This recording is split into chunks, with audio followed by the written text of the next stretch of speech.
भगवान श्री कृष्ण से अर्जुन ने पूछा है कि हे कृष्ण, शांति मिलने का उपाय क्या है? श्री कृष्ण कहते हैं, श्रद्धा लभते ज्ञानम तत्परा संयतेन्द्रिया, ज्ञानम लब्ध्वा पराम शांति मचिरेण अधिगच्छति, विहाय कामान्यः शर्मान् पुमांश्चरत् निःस्पृहः, निर्ममो निरहंकारा सा शांतिम अधिगच्छति। नास्ति बुद्धि अयुक्तस्य न चायुक्तस्य भावना, न चा अभावयतः शांति अशांतस्य कुतः सुखम्। शक्नोति है यह सोढ़ों प्राक शरीर विमोक्षणात् काम क्रोधोद्भवं वेगम सह युक्ता सा सुखी नरः। युक्ताहार विहारस्य युक्त चेष्टस्य कर्मसु युक्त स्वप्नो बोधस्य योगो भवत् दुःखः।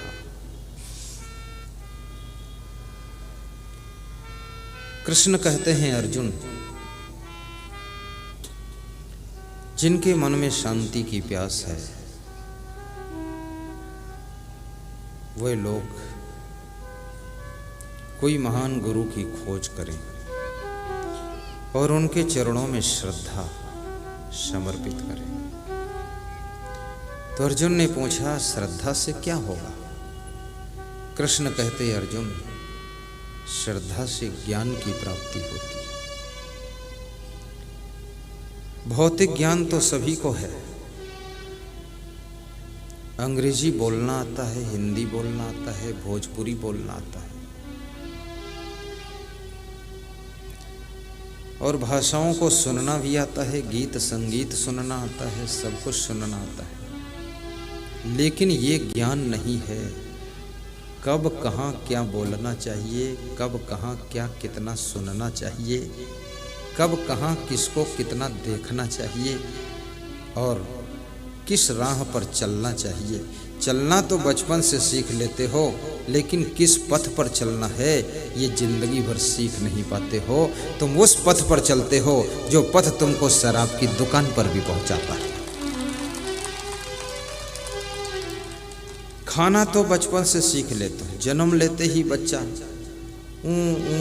करता है और माँ का दूध पीता है, खाना पीना सीख लिया, लेकिन जिंदगी भर ये सीख नहीं पाते हो क्या खाना चाहिए। ज्यों ज्यों उम्र बढ़ती है तुम्हारा खाना पीना बिगड़ता है। मांस, मछली, अंडा, मुर्गा, भैंसा, गाय, कुत्ता, बिल्ली, गधा। अभी कितने देशों में गधे का मांस लोग खा रहे हैं। कहते हैं गधे के मांस से शक्ति ज्यादा पैदा हो रही है। अब इतनी शक्ति पैदा होगी कि अभी तक तो इंसान से अब गधे बन जाओगे, गधे जैसी बुद्धि हरकतें करोगे और क्या करोगे। गधे को खा रहे लोग हैं। मनुष्य एक ऐसा प्राणी है, ये जीवा का बड़ा गुलाम है। जीव का चटोरापन इसमें बहुत है और इस जीव के स्वाद के कारण बहुत पाप करता है, बहुत गलत गलत चीज़ों को खा लेता है। मछली को देखने से ही घृणा लगती है, पास में पहुंचो तो बदबू आती है, इतनी दुर्गंध रहती है, इतनी गंदी मछली। नाक, थोक, खखार, बलगम, मुर्दा, गोबर, लेट्रिन सब कुछ मछली खाती है, लेकिन मनुष्य स्वाद के लिए इतनी गंदी मछली को खाता है, मुंह में धर के चबाता है और कहता टेस्ट तो है अच्छा। अब इनको टेस्ट आ रहा है और मछली की जान चली गई।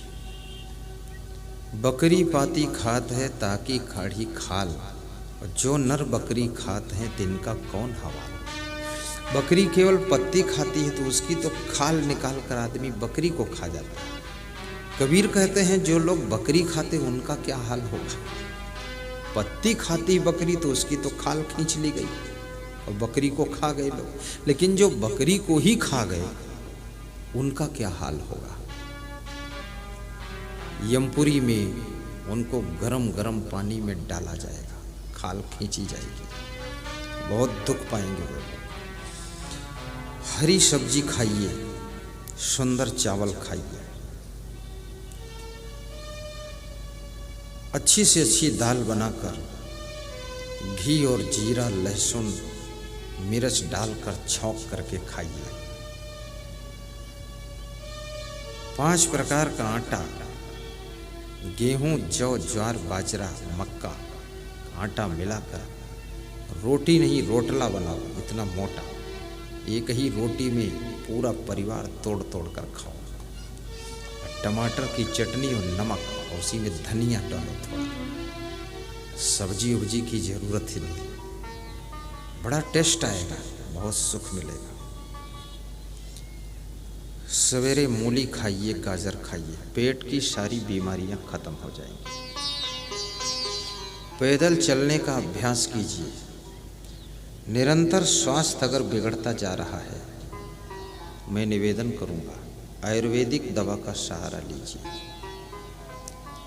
शरीर में कमजोरी बहुत लग रही है, चंद्र प्रभावटी श्री च्यवन आयुर्वेद की बहुत अच्छी आती है, स्वर्ण भस्म युक्त होती है, तुम्हारे मुखमंडल को स्वर्ण की तरह चमका देगी। मैं कभी कभी खाता हूँ उसको। च्यवनप्राश खाइए, शाम को सोने से पहले 1 चम्मच थोड़ा दूध पी लीजिए। और फल फ्रूट कोई रात में मत खाइए, सलाद रात में मत खाइए। सुबह से लेकर 3 बजे तक जो भी सलाद फल खाना खा लीजिए, आपका स्वास्थ्य अच्छा रहेगा। और परिस्थितियों का आकलन कीजिए, हर कंडीशन में प्रसन्न रहने की कला सीखिए। योग्य बनिए। योग्य व्यक्ति कभी खाली नहीं रहता है, अयोग्य व्यक्ति को कभी काम नहीं मिलता है। अपनी योग्यता को बढ़ाइए।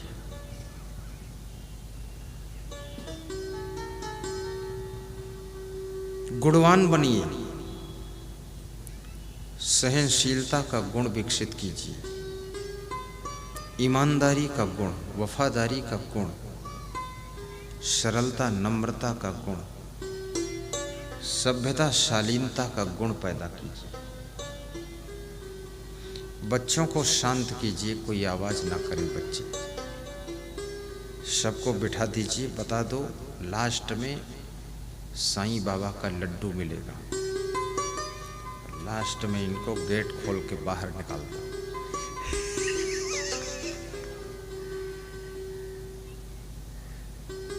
हमारे पास में जो दर्शन करने आते हैं लोग, दोनों तरफ एक एक साधक रहता है, वो उनको 2-2 बिस्कुट दे देता है।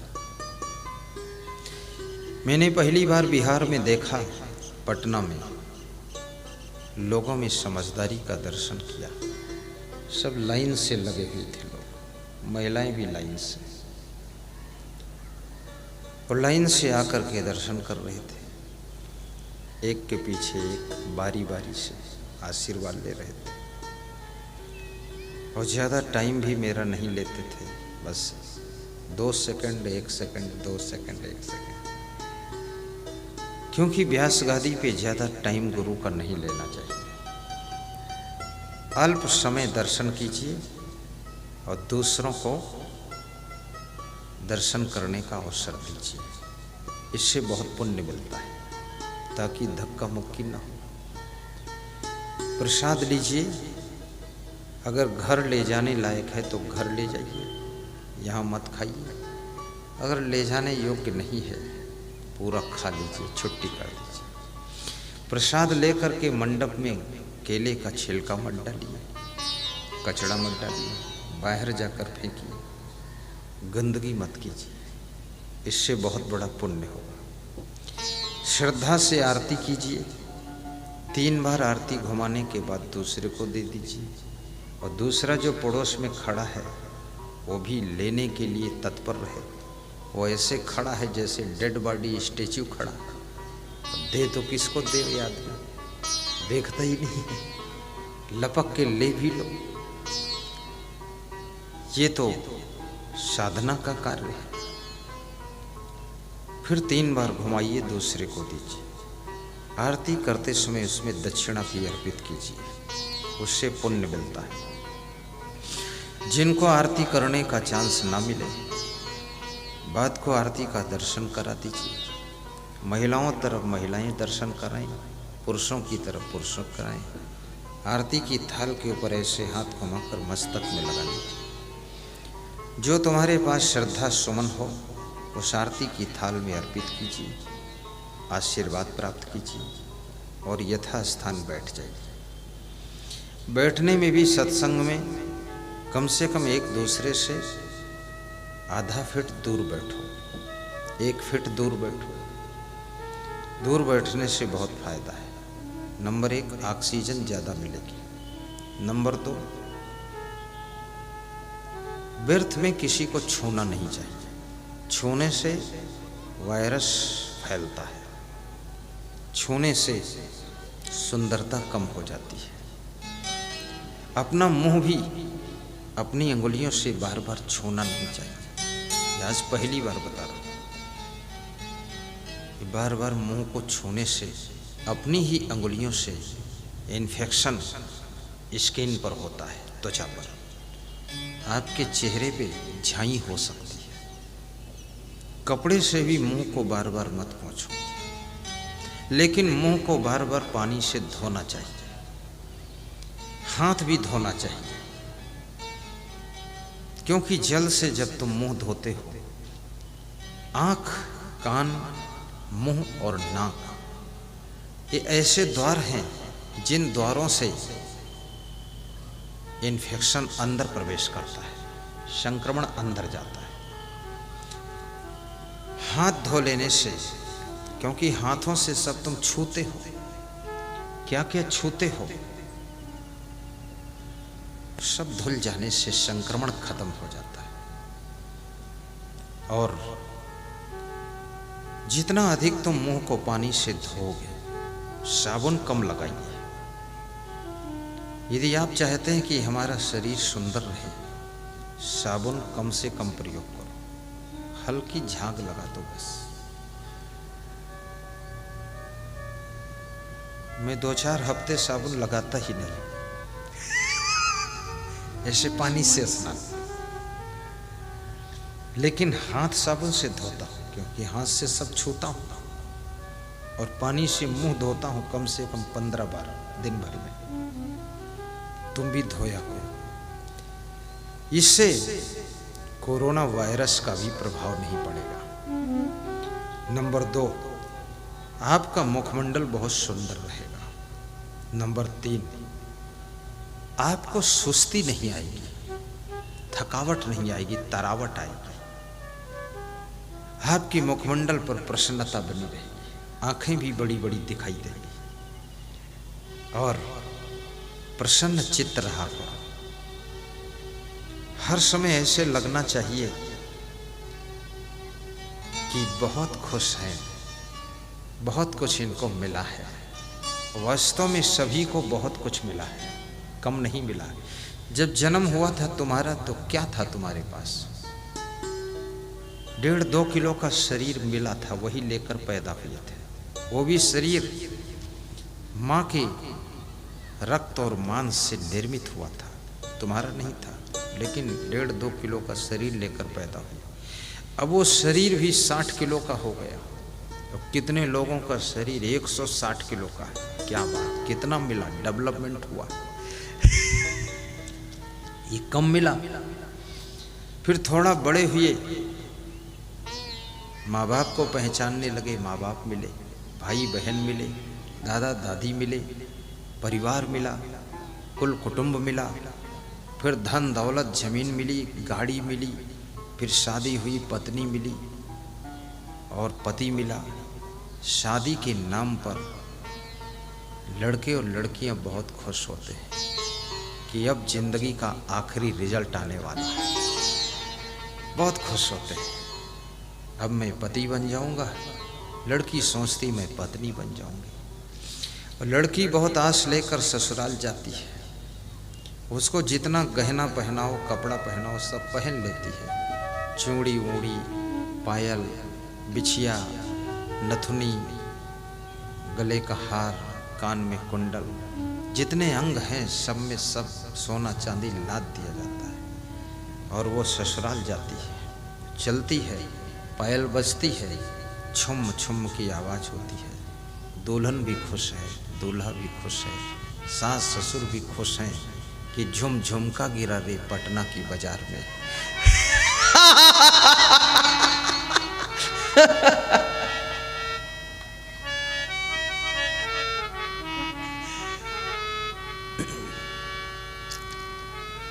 लेकिन ये खुशी, सब चीज तो मिली है, पर ये खुशी धीरे धीरे कम होने लग जाती है। ये खुशी भी बढ़नी चाहिए, खुशी घटनी नहीं चाहिए। खुशी कैसे बढ़ेगी?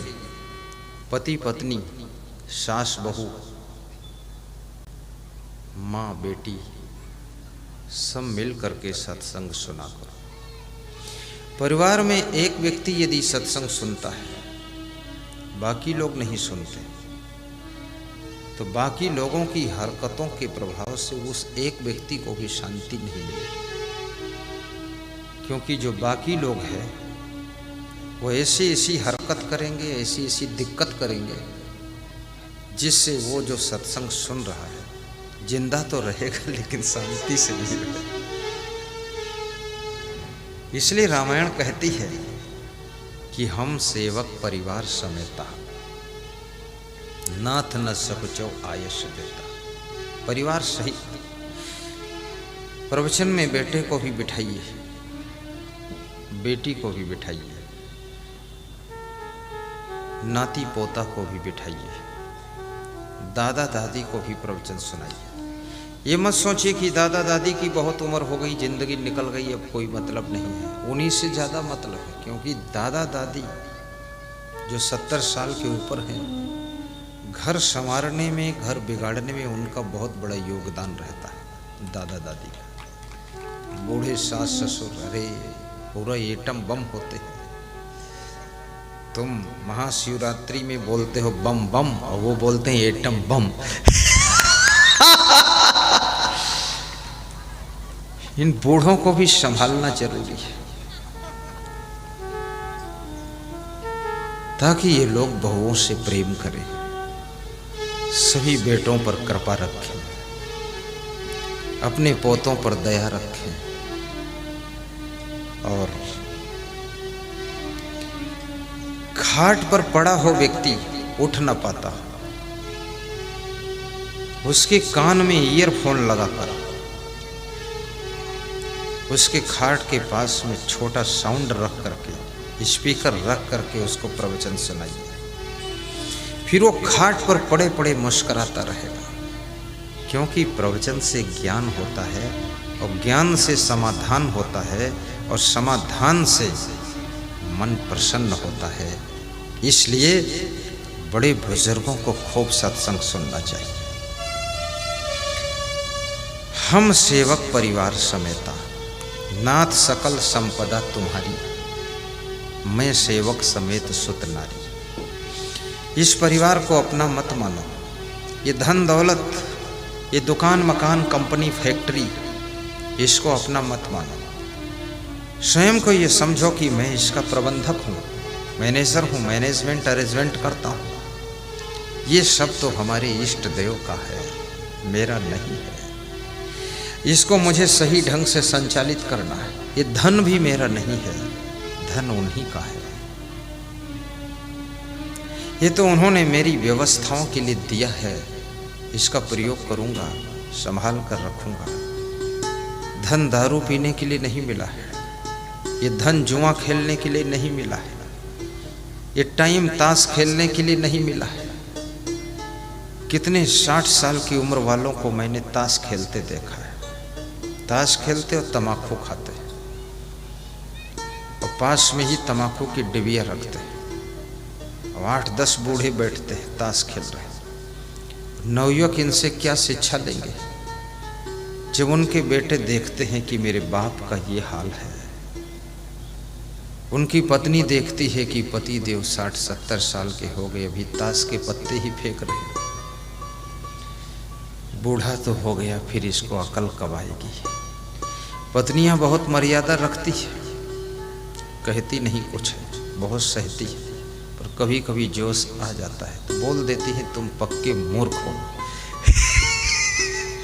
तो पति को दुख लग जाता है कि ये बात शुरू में बोलना चाहिए था। तो पत्नी मन मन में सोचती है शुरू में कच्चे मूर्ख थे, अब धीरे धीरे पक्के होने में 60 साल लगे, अभी तक सुधरे ही नहीं। कोई नशा व्यसन मत करो। जो तुम्हारी पत्नी बनी है बहुत आस लेकर आई है मायका छोड़कर कि मैं ससुराल जा रही हूं। मैंने कई स्त्रियों को देखा, 40 साल उम्र हो गई, 3-4 बच्चों की माँ है, फिर भी वे कहती हैं गुरुदेव सन 2001 में मेरा विवाह हुआ था, शादी हुई थी, उस शादी का दिन याद करती है, विवाह का प्रथम दिन याद करती है, 3-4 बच्चों की माँ है और वो दिन याद करके खुश हो जाती है। लेकिन जब वे 20 साल के बाद वाला दिन याद करती है पूरा दुख में डूब जाती है कि कहाँ फंस गए इस पीड़ा में। गजब हो गया।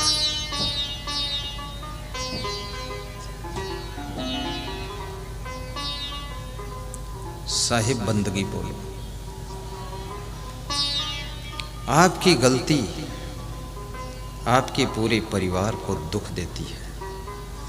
परिवार का एक सदस्य भूल करता है लेकिन उसकी भूल को पूरा परिवार भोगता है। बड़ों की जब गलत कलम चलती है तो सैकड़ों की गर्दनें कलम हो जाती है और बड़ों का एक कदम जब सही पड़ता है तो करोड़ों के कदम सही राह पर चल पड़ते हैं। इसलिए मैं निवेदन करूंगा, आप कोई साधारण नहीं हो, आप अपने को बेकार मत समझिए। आप ये मत सोचिए कि मैं कुछ नहीं हूं, नहीं, आप बहुत कुछ हो। आप ही तो सब कुछ हो, आप ही तो संसार हो, आप ही तो दुनिया हो, आप ही तो घर हो, आप ही तो शहर हो और आप ही तो दुनिया की लहर हो। आप क्या नहीं हो, आप संभल जाओगे तो ये पूरी दुनिया संभल जाएगी, पूरा शहर संभल जाएगा।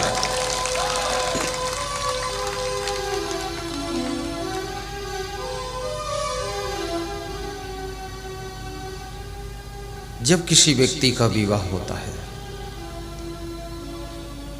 तो जो स्त्री का पति बनता है, पत्नी को पता नहीं, पति को पता है, कितनी खुशी होती है, बहुत खुश होता है। लेकिन धीरे धीरे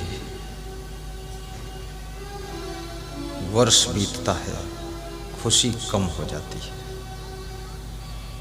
बच्चों का जन्म होता और खुशी कम होती है। 10 साल के बाद ऐसी दशा हो जाती है कि जिंदा में ही 10वां करने लायक हो जाती है।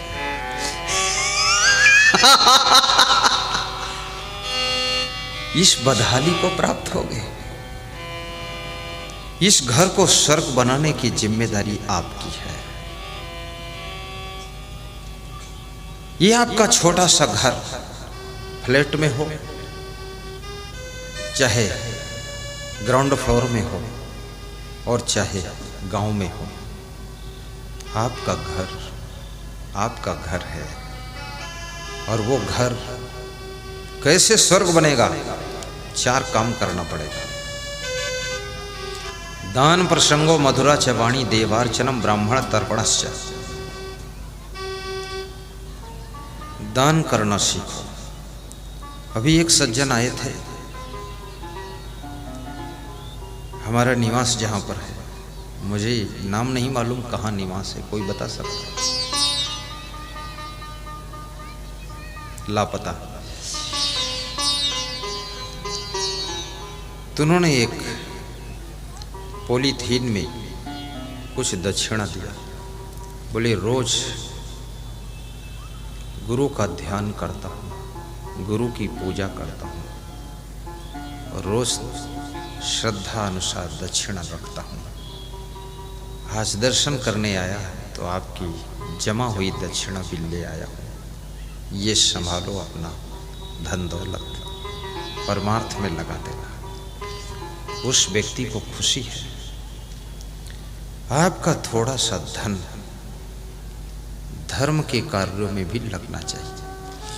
आपका शरीर धर्म के कार्यों की दौड़ धूप में लगना चाहिए। आपका मन धार्मिक कार्यों के मनन चिंतन में लगना चाहिए और आपकी वाणी धर्म के प्रचार में लगनी चाहिए। अभी एक यहाँ कथाकार बैठे थे, कह रहे थे कभी आध्यात्मिक क्षेत्र में मेरी सेवा की जरूरत पड़े, गुरुदेव याद करना, वाणी से आपकी सेवा करूंगा। मधुरा छ वाणी, और जिसकी वाणी मधुर है उसके घर में स्वर्ग बनता है। कितने घरों में सासू बहुओं में ऐसा रिश्ता है जैसे सांप और न्योला में रिश्ता है। दोनों एक दूसरे को देखते ही फुफकारती है। अब दोनों के बीच में ससुर और पति की दुर्दशा है। वो दोनों फुफकार कर डसती हैं तो अपने बहू तो ससुर को डस लेती है और सासू अपने पति को डस लेती है, और दोनों का जहर वो बूढ़ा आदमी सब बचा ले जाता है। दोनों सोचती हैं सासू बहू कि ये मरता क्यों नहीं है, जरा मरा विनाशी क्यों। इतना इसको हम लोग कहते सुनते हैं, सब पी जाता है। उसको भी ज़्यादा मत सताइए, टेंशन मत दीजिए। टेंशन किसी को यदि देते हो तो इससे बड़ा कोई पाप नहीं है। किसी की जमीन को हड़प लेना, किसी का पैसा लेकर मार देना और किसी की कन्या के विवाह में बाधा डाल देना, किसी की सिस्टर के विवाह में रोक टोक लगा देना। किसी व्यक्ति को यदि आपने टेंशन दिया है तो आपको शांति कभी नहीं मिलेगी। शांति उन्हें मिलती है जो दूसरों को प्रसन्नता बांटते हैं, वे बिना कुछ किए शांति और प्रसन्न रहते हैं। जो दूसरों को टेंशन में ढकेलते हैं वे कभी शांति नहीं पाते।